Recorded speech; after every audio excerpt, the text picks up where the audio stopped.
Dear plus one commerce students, good morning. We will continue the export trade procedures. ஏற்றுமதி வணிக நடைமுறைகள் பற்றி தொடர்ந்து பார்க்க இருக்கிறோம். Today we will discuss manufacturing or procuring the goods and packing items.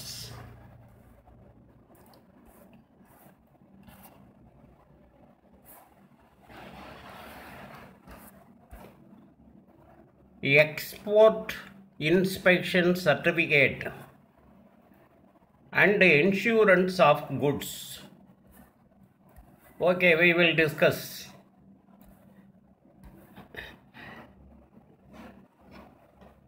Manufacturing or procuring goods and packing items.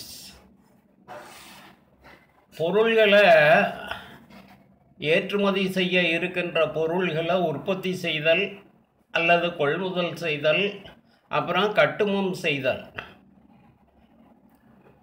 Exporters steps into manufacturing and procuring of goods required by the importer, where the materials required for manufacturing of goods are subject to excise duty. The exporter has to apply export commissioner for exemption from excise duty.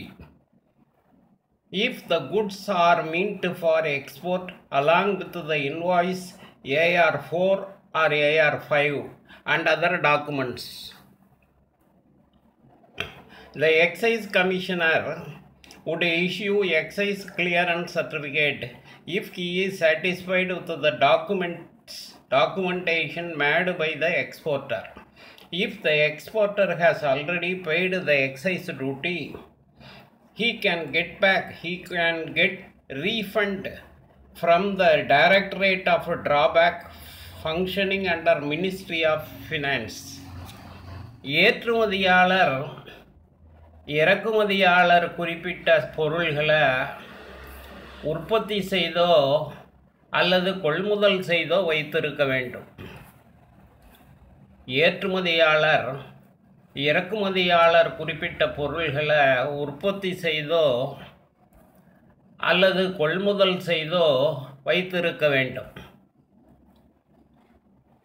ஏற்றுமதி செய்ய வேண்டிய பொருள்களை உற்பத்தி செய்ய தேவைப்படும் மூலப்பொருள்களுக்கு ஏற்றுமதி செய்ய வேண்டிய பொருள்களை உற்பத்தி செய்ய தேவைப்படும் மூலப்பொருள்களுக்கு சுங்கத்தீர்வை செலுத்த வேண்டியிருந்ததுன்னா அதிலிருந்து விலக்கு பெறுவதற்கு உரிய படிவத்தில் ஏற்றுமதி ஆணையாளருக்கு விண்ணப்பிக்கணும். ஏற்றுமதி ஆணையாளர் சரிபார்த்து சான்று ஒன்றை கொடுப்பார். ஏற்றுமதியாளர் ஏற்கனவே சுங்கத்தீர்வை செலுத்தியிருந்தார்னா அதை திரும்ப பெறலாம், விண்ணப்பித்து திரும்ப பெற்றுக்கொள்ளலாம். The exporter proceeds to collect the goods from the factory or purchase it from the market. These goods have to be packed as per the specifications given by the importer. Where such instructions are not specifically given by the importer, the goods can be packed keeping in mind the safety and freight charges in respect of the consignment. The goods packed are marked distinctly to facilitate easy identification of goods of specific importer. The marking reveal the name of the importer, port of destination and weight of consignment. ஏற்றுமதியாளர் இறக்குமதியாளர் குறிப்பிட்ட பொருள்களை தொழிற்சாலையிலிருந்தோ அல்லது சந்தையிலிருந்தோ வாங்கிக்கணும். இறக்குமதியாளர் குறிப்பிட்ட நிபந்தனைகள் படி பொருள்கள் கட்டுமம் செய்ய வேண்டும். அந்த மாதிரி நிபந்தனைகள் எதுவும் சொல்லலை அப்படின்னு சொன்னால் பொருள்களை பாதுகாப்பாக இருப்பதற்கு அனுப்பி வைப்பதற்கு உறுதி செய்யும் வகையில் கட்டுமானத்தை செய்ய வேண்டும். கட்டும குறியீடு இறக்குமதியாளரோட பெயர், சேர வேண்டிய துறைமுகம், சரக்கோட எடை, இதெல்லாம் குறிப்பிட்டிருக்க வேண்டும். அந்த கட்டுமத்தில் குறிப்பிட வேண்டும், லேபிளில் குறிப்பிட வேண்டும். Then the next formality, export formality, export inspection certificate, ஏற்றுமதி ஆய்வு சான்று. After the goods have been packed, as per the specifications of importer, the exporter has to apply to the export inspection agency or other designated agency. In this connection, the agency sends an inspector to inspect the consignment meant for export.